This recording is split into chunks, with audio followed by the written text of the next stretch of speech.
اب ہم شروع کرتے ہیں یونس علیہ السلام کا قصہ۔ یونس علیہ السلام ایک عظیم اور کریم نبی تھے۔ ان کا قصہ قرآن کریم میں ایک انوکھا قصہ ہے۔ آپ کے والد کا نام متا تھا اور آپ سیدنا ابراہیم علیہ السلام کی نسل سے تھے۔ آپ کا ایک نام ذُنُّون بھی ہے، یعنی مچھلی والے۔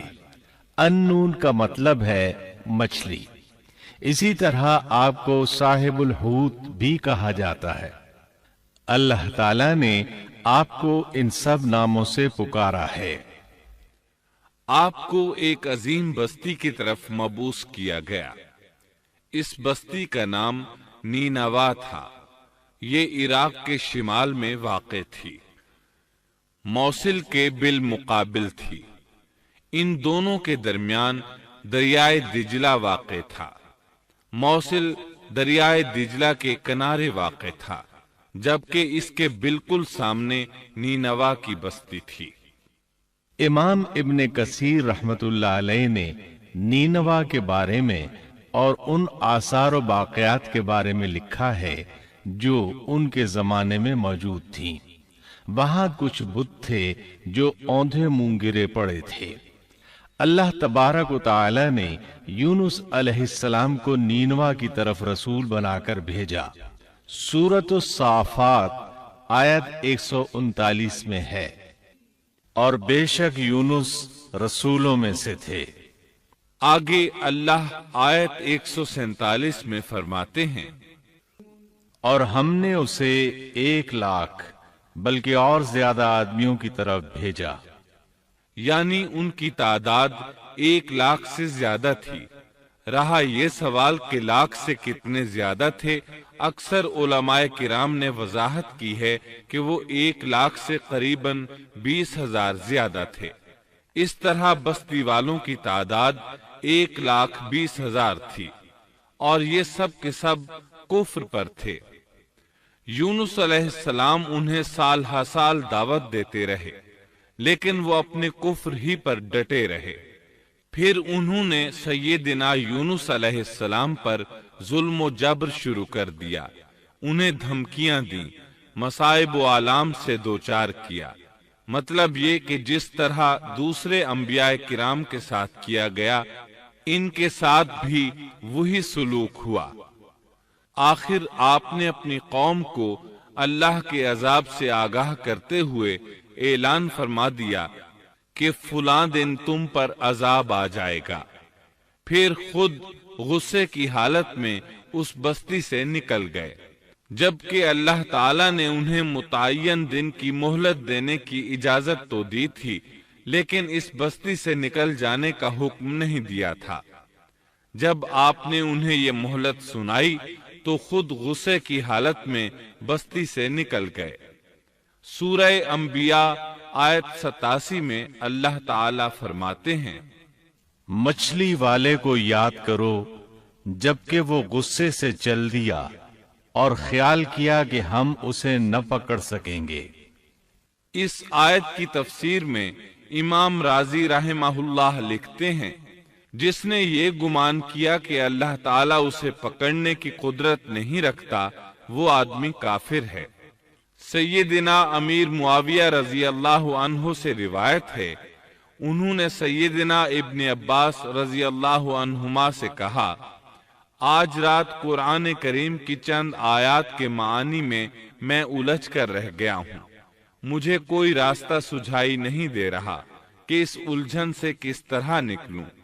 مجھے بس آپ ایسے نظر آتے ہیں جو ان آیات کا مطلب بتا سکتے ہیں۔ کم از کم میں ان آیات کی تفسیر اور تعبیر نہیں سمجھ سکا۔ ابن عباس رضی اللہ عنہما نے پوچھا، وہ کون سی آیات ہیں؟ سیدنا امیر معاویہ رضی اللہ عنہ کہنے لگے، یونس علیہ السلام کا یہ خیال کرنا کہ اللہ تعالیٰ ان پر قدرت نہیں رکھتے۔ یہ سن کر سیدنا ابن عباس رضی اللہ عنہما نے فرمایا، اس سے مراد یہ نہیں، یہ لفظ قدر یہاں تنگی کے معنی میں آیا ہے، قدرت اور طاقت رکھنے کے معنی میں نہیں۔ اللہ تعالی نے قدر بمعنی تنگی اور قدر بمعنی قدرت دونوں کا استعمال کیا ہے۔ تنگی کے معنی کی مثال سورۃ الطلاق آیت نمبر 7 میں ہے۔ اور جس پر اس کے رزق کی تنگی کی گئی ہو اسے چاہیے کہ جو کچھ اللہ تعالیٰ نے اسے دے رکھا ہے اسی میں سے اپنی حیثیت کے مطابق دے۔ تو اس آیت میں بھی یہی معنی مراد ہے کہ انہوں نے گمان کر لیا ہم ان پر تنگی نہیں کریں گے، یعنی ان کا خیال یہ تھا کہ اگرچہ وہ اللہ تعالیٰ کی اجازت کے بغیر نکل کھڑے ہوئے ہیں پھر بھی اللہ ان پر تنگی نہیں کریں گے، کیونکہ وہ اللہ کے ایک معزز نبی اور رسول ہیں، اور ان کی قوم کے لوگ اللہ کی گرفت اور اس کے عذاب کے مستحق ہیں۔ انہی پر اللہ کا عذاب نازل ہونے والا ہے۔ اس عذاب کی خبر انہیں پہلے ہی سنا دی گئی ہے اور مہلت دے دی گئی ہے، مگر وہ خود اگرچہ اللہ کی اجازت کے بغیر ہی چلے آئے ہیں پھر بھی انہیں سرزنش نہیں کی جائے گی اور وہ کسی گرفت میں نہیں آئیں گے۔ اللہ تعالیٰ ان کے لیے کوئی تنگی نہیں فرمائیں گے۔ اللہ تعالیٰ سورۃ الانبیاء آیت 87 میں فرماتے ہیں، اس نے خیال کیا کہ ہم اسے پکڑ نہیں سکیں گے۔ مطلب یہ کہ ہم انہیں کوئی سزا نہیں کریں گے اور ان پر کسی طرح کی تنگی نہیں کریں گے، اور وہ سمندر کی طرف چل دیے۔ انہی دنوں میں عذاب الہی کی کچھ علامات نینوا بستی پر ظاہر ہونا شروع ہو گئیں۔ ایک بہت بڑا سیاہ بادل ان کی طرف بڑھنے لگا۔ اس بادل میں آگ کے شعلے دکھائی دینے لگے۔ ان لوگوں نے یہ بادل ان متعین دنوں میں سے پہلے ہی دن دیکھ لیا۔ اس کو دیکھتے ہی وہ سمجھ گئے کہ جس طرح سیدنا یونس علیہ السلام نے انہیں آگاہ کیا تھا یہ عذاب ان پر نازل ہو کر رہے گا، اور جو عذاب سیدنا لوط علیہ السلام کی قوم پر آیا تھا وہ اس کے بارے میں بھی اچھی طرح جانتے تھے۔ وہ بستی ان کی بستی کے قریب ہی تھی، اس لیے وہ ڈر گئے۔ ان کے سردار جمع ہوئے اور کہنے لگے، جیسے تم سے پہلے لوگوں پر عذاب اترا کرتے تھے تم پر بھی یہ نازل ہو کر رہے گا، جلدی کرو، سب جمع ہو جاؤ۔ چنانچہ انہوں نے اس بات پر اتفاق کر لیا کہ سیدنا یونس علیہ السلام نے بالکل سچ فرمایا تھا۔ اللہ کی قسم یہ بالکل وہی عذاب ہے، تم اللہ کے عذاب سے نجات نہیں پا سکو گے۔ اس سے بچنے کی ایک ہی صورت ہے کہ تم ایمان لے آؤ اور توبہ کر لو۔ اس طرح وہ سب کے سب ایمان لے آئے، لیکن سیدنا یونس علیہ السلام وہاں موجود نہیں تھے۔ ان کی عدم موجودگی میں یہ سب کے سب یعنی 1,20,000 افراد ایمان لے آئے۔ انہوں نے پیون لگے کپڑے پہنے اور اللہ کے حضور عاجزی، انکساری اور آہوزاری شروع کر دی۔ رونے لگے، اللہ سے بخشش مانگنے لگے، پھر اسی حالت زار میں باہر کھلے میدان کی طرف نکل آئے۔ ان کے سرداروں نے سب کو الگ الگ کر دیا، یہاں تک کہ ماں اور بیٹے کو بھی جدا کر دیا۔ سب اپنی اپنی جگہ پر، یعنی ماں اپنی جگہ پر اور بیٹا اپنی جگہ پر آہوزاری کرنے لگے تاکہ ان پر اللہ تعالی کی رحمت نازل ہو جائے۔ یہ عذاب 3 دن تک ان کے سروں پر منڈلاتا رہا، اور یہ بھی مسلسل آہوزاری کرتے رہے، اپنی عاجزی ظاہر کرتے رہے، معافیاں مانگتے رہے۔ آخر کار اللہ تعالی نے ان پر رحم و کرم فرما دیا اور عذاب کو ان سے پھیر دیا۔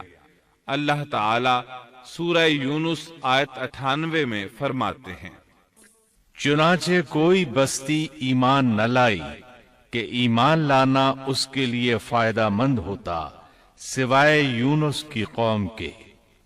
مطلب یہ کہ سابقہ امتوں میں سے کسی کے بارے میں یہ سننے میں نہیں آیا کہ پوری قوم ایمان لے آئی ہو۔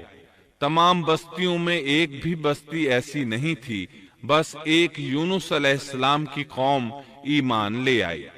اللہ تعالی سورہ یونس آیت 98 میں فرماتے ہیں، جب وہ ایمان لے آئے تو ہم نے رسوائی کے عذاب کو دنیاوی زندگی میں ان پر سے ٹال دیا اور ان کو ایک وقت تک کے لیے زندگی سے فائدہ اٹھانے کا موقع دیا۔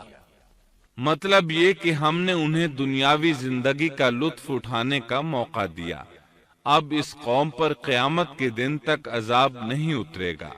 علامہ ابن کثیر رحمت اللہ علیہ فرماتے ہیں، اس آیت کریمہ کا مفہوم یہ ہے کہ کسی بستی کے تمام باشندے کسی نبی پر کبھی ایمان نہیں لائے، یا تو سب نے کفر کیا یا پھر اکثر نے کفر کیا۔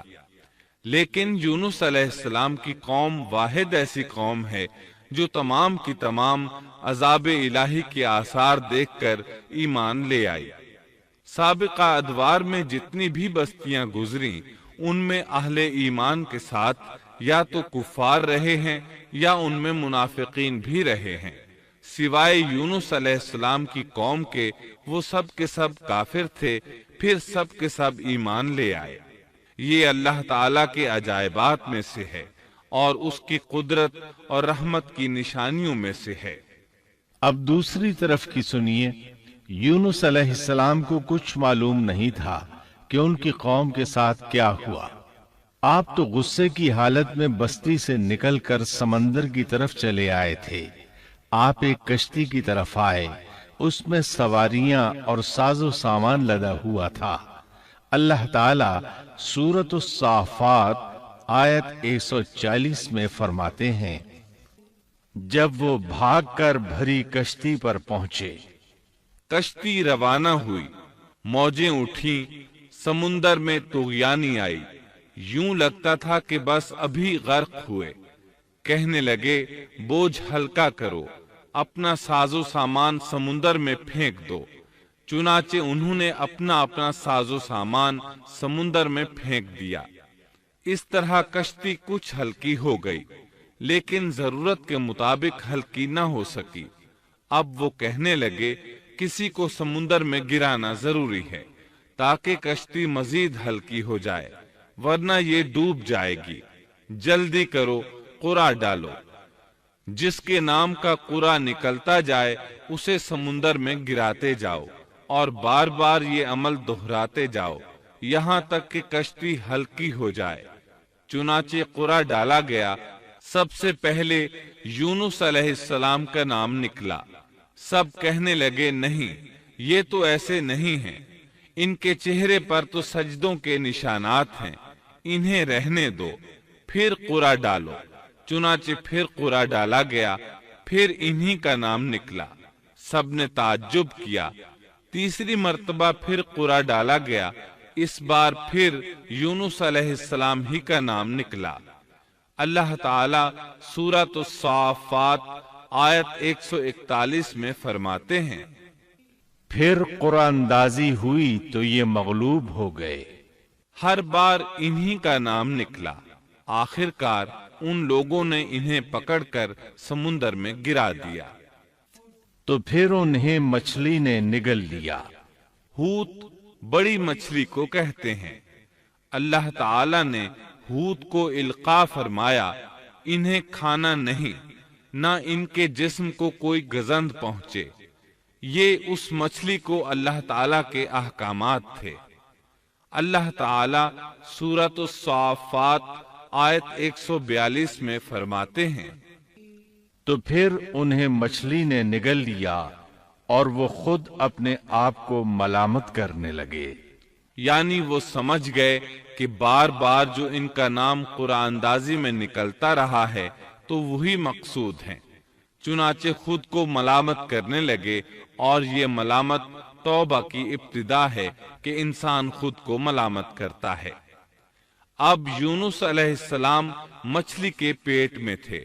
اللہ کی قدرت، آپ مچھلی کے پیٹ میں 3 دن تک رہے۔ بعض روایات میں 7 دن اور زیادہ سے زیادہ مدت 40 روز آئی ہے۔ آپ نے مچھلی کے پیٹ میں اللہ تعالی کو پکارا۔ اللہ سورۃ الانبیاء آیت 87 میں فرماتے ہیں، آخر کار وہ اندھیروں کے اندر سے پکار اٹھے۔ علماء نے یہاں 3 اندھیروں کا ذکر کیا ہے: مچھلی کے پیٹ کا اندھیرا، سمندر کا اندھیرا اور رات کا اندھیرا۔ گویا ان پر یہ سارے اندھیرے اکٹھے ہو گئے تھے۔ اللہ سورۃ الصافات آیت 143 اور 144 میں فرماتے ہیں، پس اگر یہ پاکی بیان کرنے والوں میں سے نہ ہوتے تو لوگوں کے اٹھائے جانے کے دن تک اس کے پیٹ ہی میں رہتے۔ مطلب یہ کہ اگر آپ اللہ تبارک و تعالی کی تسبیح نہ بیان کرتے تو مچھلی کے پیٹ ہی میں رہتے۔ آپ نے دعا نہیں مانگی بلکہ اللہ عز و جل کی تسبیح بیان کی۔ روایات میں یوں بھی آتا ہے کہ جب مچھلی آپ کو سمندر کی اتھاہ گہرائی میں لے گئی تو آپ وہاں آبی مخلوقات کی تسبیحات کی آوازیں سننے لگے۔ گویا اللہ تعالی نے انہیں القاء فرمایا کہ آپ بھی تسبیح کریں۔ اللہ سورۃ الانبیاء آیت 87 میں فرماتے ہیں، بالآخر وہ اندھیروں کے اندر سے پکار اٹھا کہ الہی تیرے سوا کوئی معبود نہیں، تو پاک ہے، بے شک میں ظالموں میں ہو گیا۔ چنانچہ یونس علیہ السلام نے اس تسبیح کے الفاظ کو یوں ادا فرمایا، لا الہ الا انت سبحانک انی کنت من الظالمین۔ امام احمد، امام ترمذی، امام نسائی اور دیگر ائمہ رحمہم اللہ نے یہ حدیث نقل کی ہے کہ یونس علیہ السلام کی وہ دعا جو انہوں نے مچھلی کے پیٹ میں مانگی تھی وہ یہی ہے، لا الہ الا انت سبحانک انی کنت من الظالمین۔ جو بھی مسلمان یہ دعا اپنی کسی حاجت میں مانگے گا اللہ تعالیٰ اس کی دعا ضرور قبول فرمائے گا۔ یہ دعائے مستجاب ہے، مقبول دعاؤں میں سے ہے۔ اسی دعا کے بعد اللہ تعالیٰ نے یونس علیہ السلام کو اس پریشانی سے نجات عطا فرمائی۔ اللہ سورۃ الانبیاء آیت 88 میں فرماتے ہیں، تو ہم نے اس کی پکار سن لی اور اسے غم سے نجات دے دی، اور ہم ایمان والوں کو اسی طرح بچا لیا کرتے ہیں۔ ایک صحابی نے نبی کریم صلی اللہ علیہ وسلم سے پوچھا، اے اللہ کے رسول صلی اللہ علیہ وسلم، یونس علیہ السلام نے جو دعا مچھلی کے پیٹ میں مانگی کیا وہ صرف انہی کے لیے تھی یا ان کے بعد اہل ایمان کے لیے بھی ہے؟ تو آپ نے فرمایا، یہ دعا یونس علیہ السلام کے لیے خاص تھی اور سب اہل ایمان کے لیے عام ہے۔ جو بھی اس دعا کو پڑھے گا اللہ اسے رنج و غم سے نجات دیں گے۔ ایک قول کے مطابق تقریباً 40 روز آپ کی شب و روز یہی دعا رہی۔ اس مدت کے ختم ہونے پر اللہ تعالی نے آپ کی دعا کو قبولیت بخشی۔ مچھلی ساحل پر پہنچی، انہیں کنارے پر ڈالا اور واپس چلی گئی۔ اس بات کو اللہ تعالی نے سورۃ الصافات آیت 145 میں یوں بیان فرمایا ہے، پس اسے ہم نے چٹیل میدان میں ڈال دیا اور وہ اس وقت بیمار تھے۔ آپ وہاں اسی طرح لیٹے رہے۔ پھر اللہ کی قدرت سے آپ کے قریب ایک بیلدار درخت اگا، جیسا کہ سورۃ الصافات آیت 146 میں ہے، اور اس پر سایہ کرنے والا ایک بیلدار درخت ہم نے اگا دیا۔